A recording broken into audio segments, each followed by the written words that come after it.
Salut tout le monde. Ceci est la chaîne Encyclopédie.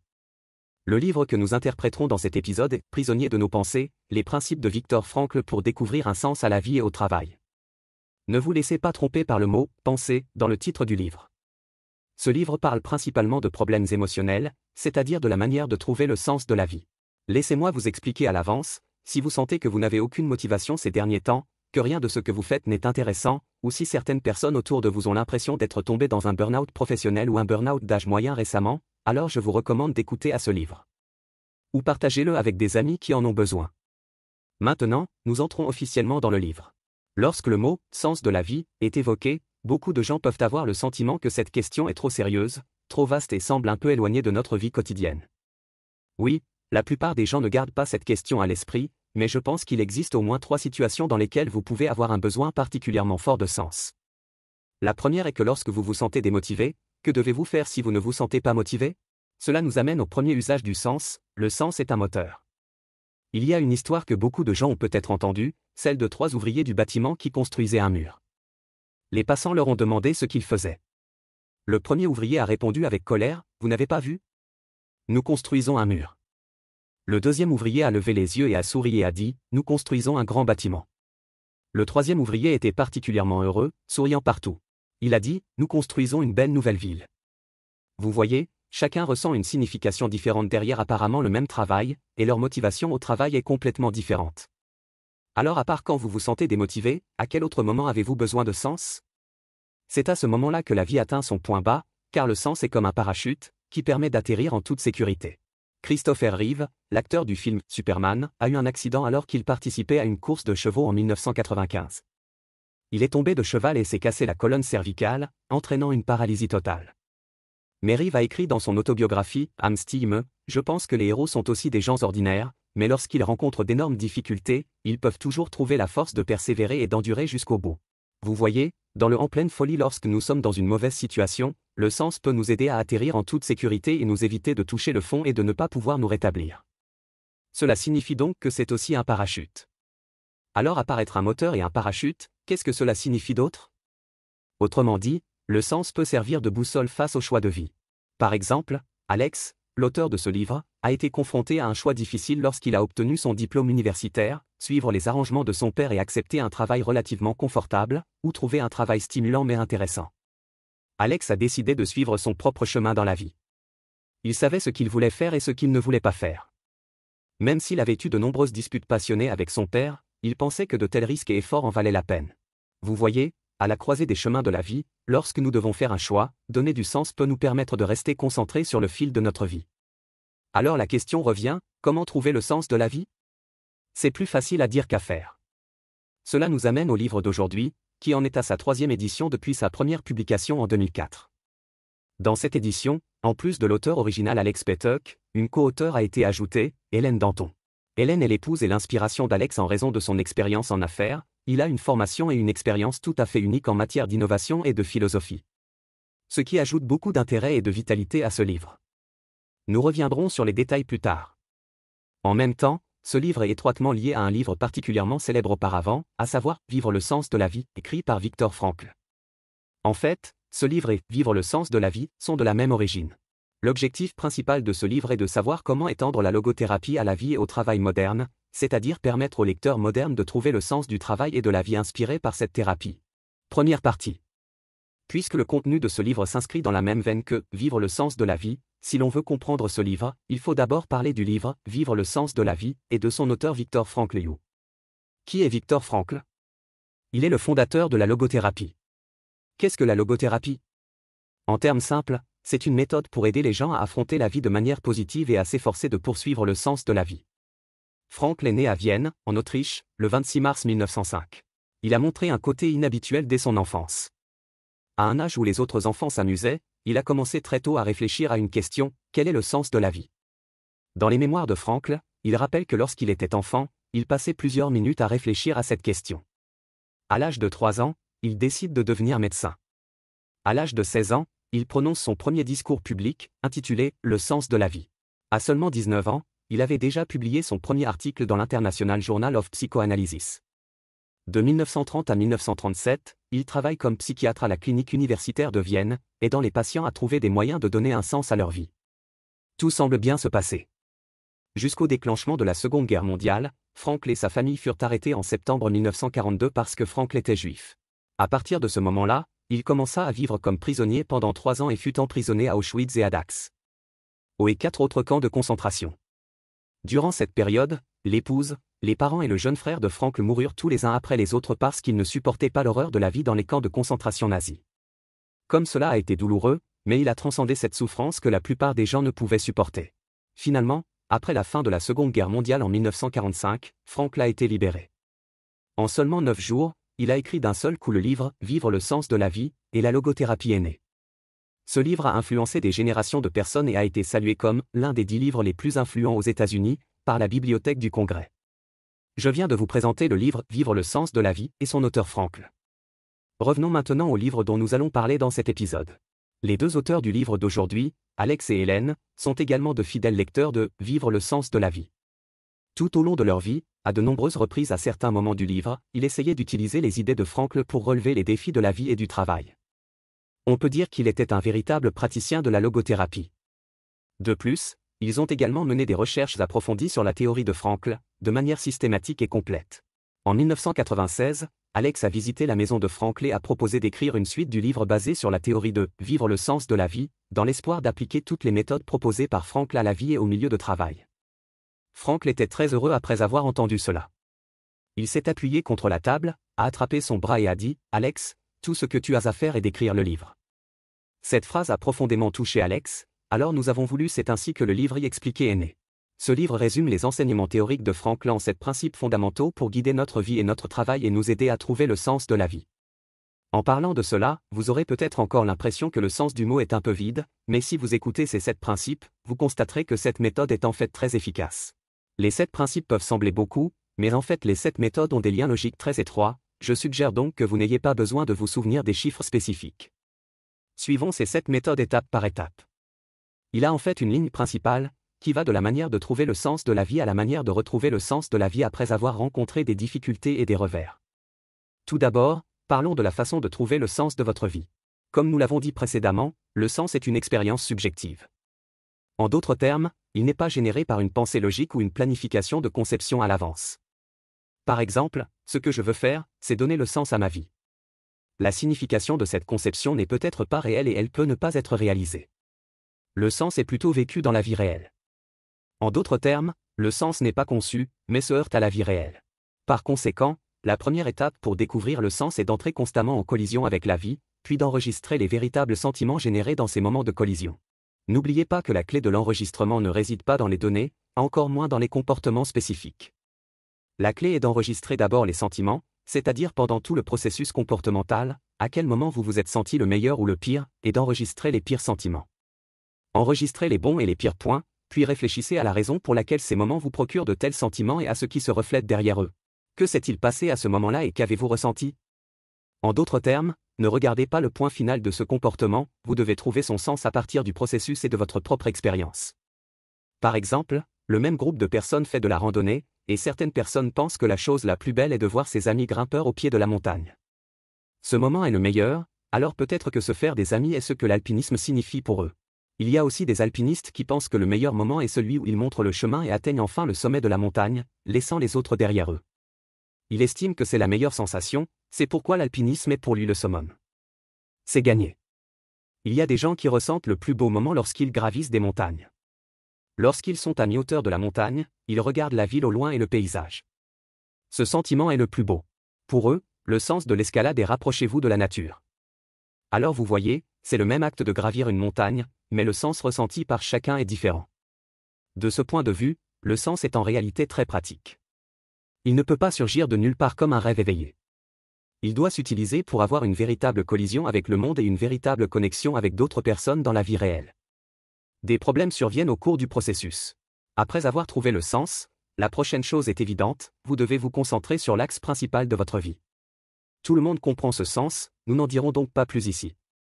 Le contenu mentionné ci-dessus correspond en fait aux 2 principes du livre, découvrir le sens des moments de la vie et atteindre des objectifs significatifs. La seconde partie. Ce dont nous venons de parler est de savoir comment trouver un sens. À ce stade, nous avons soulevé une autre question, à savoir, même si je ressens le sens de ma vie, même si je trouve mon objectif, lorsque je le rencontre dans le processus de réalisation. Que faire lorsque vous rencontrez des difficultés et des revers, surtout lorsque vous voulez abandonner? Vous voyez, beaucoup de gens sont effectivement confrontés à ce problème, celui de retrouver du sens. Que doivent-ils faire? Par exemple, un amant qui est avec nous depuis de nombreuses années se sépare, une personne qui a fait du bon travail est licenciée par l'entreprise ou le livre de projet qu'il a écrit est rejeté par son supérieur.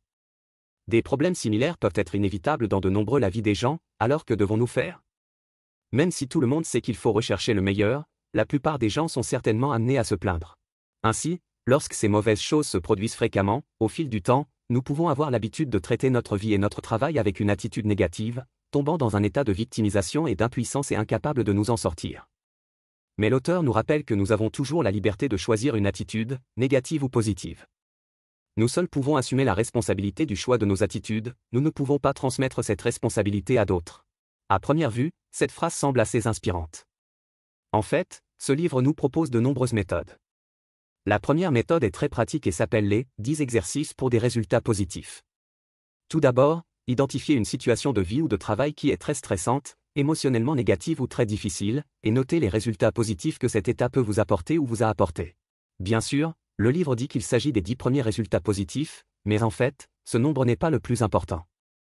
La clé est que vous devez trouver le côté positif et en noter autant que vous pouvez penser. Prenons un scénario que beaucoup de jeunes ont pu vivre, celui de la perte d'amour.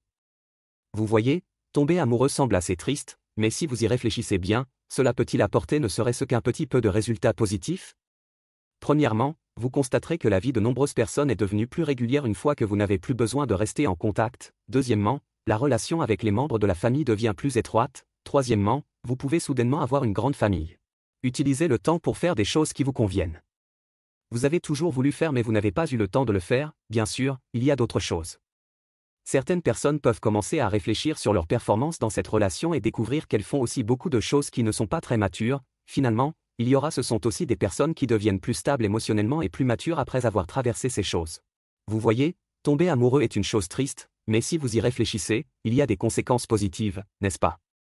La deuxième méthode est de rire de soi. Pour parler franchement, c'est de rire de soi. Cette méthode peut paraître un peu aléatoire, mais en réalité, d'un point de vue psychologique, l'autodérision est une bonne façon de se regarder du point de vue d'un tiers. C'est le principe du regard sur soi avec distance évoqué dans le livre. Par exemple, une émission de télé-réalité a mené une expérience très intéressante, qui consistait à demander à des célébrités de réciter des blagues qui les insultent et disent du mal d'elles-mêmes.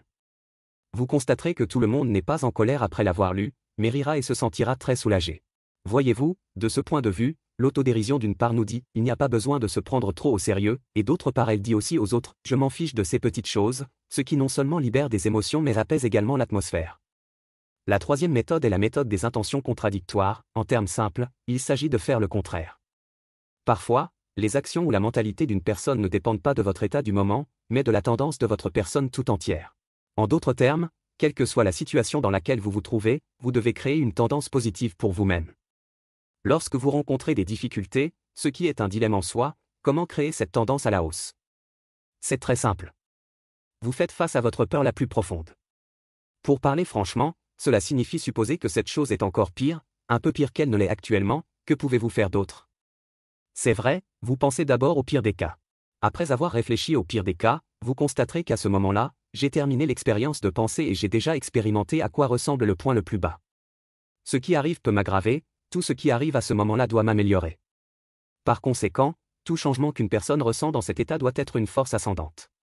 Oui, de cette façon, vous créez vous-même une légère tendance à la hausse. Donc cette méthode, je suppose que beaucoup de gens ont peut-être un petit calcul en tête, mais est-ce que ça marche vraiment?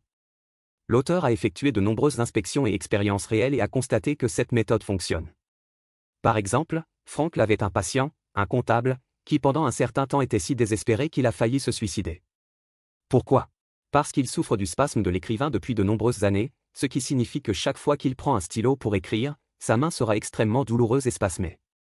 À mesure que son état empirait, il sentait qu'il risquait de perdre son emploi. Il a essayé de nombreuses méthodes en vain et, en désespoir de cause, il a pensé à demander de l'aide à Frank. Frank lui a suggéré de faire le contraire. En d'autres termes, vous ne devriez pas vous considérer comme un comptable qui a besoin d'écrire comme vous le faisiez avant, mais plutôt comme un graffeur, ce qui signifie dessiner délibérément des peintures très abstraites et très bâclées.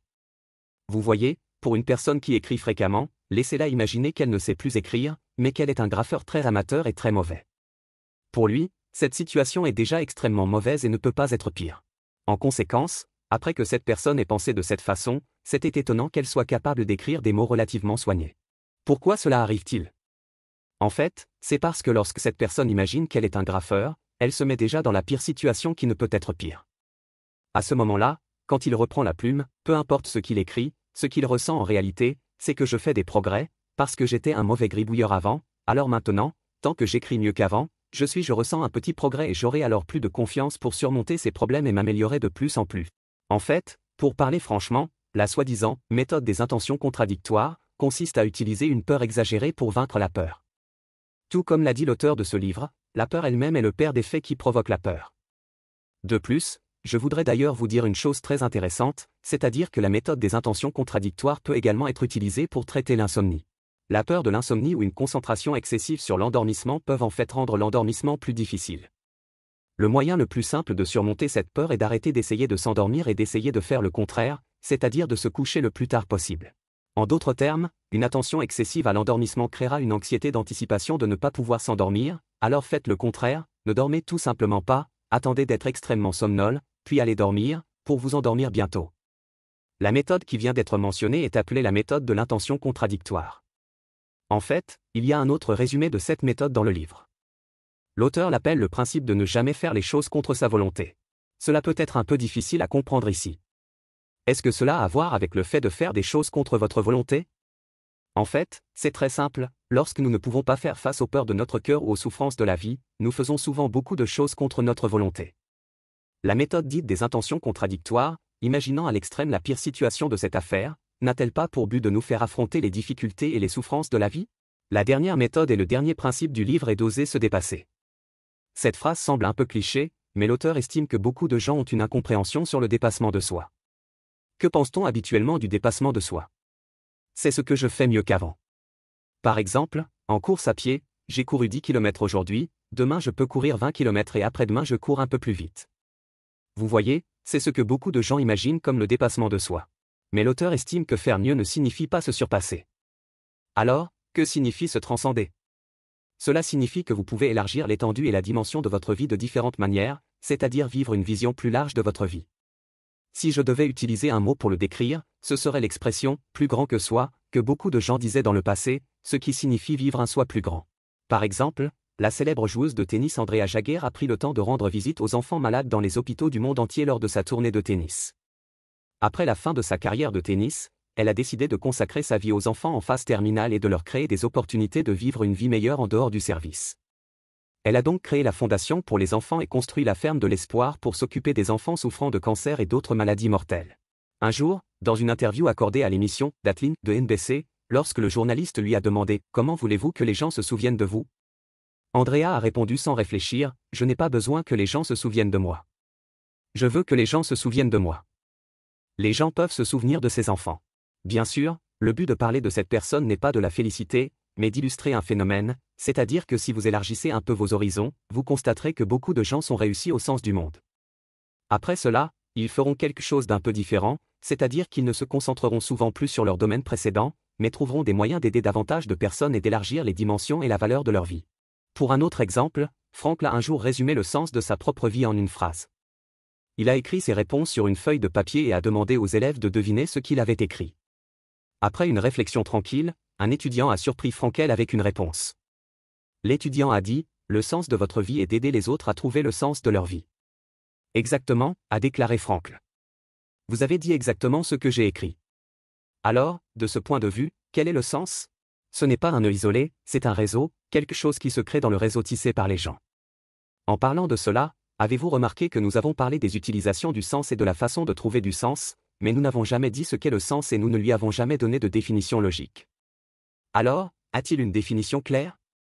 En fait, selon le point de vue de l'auteur, nous n'avons pas du tout besoin de nous demander quel est le sens abstrait de la vie.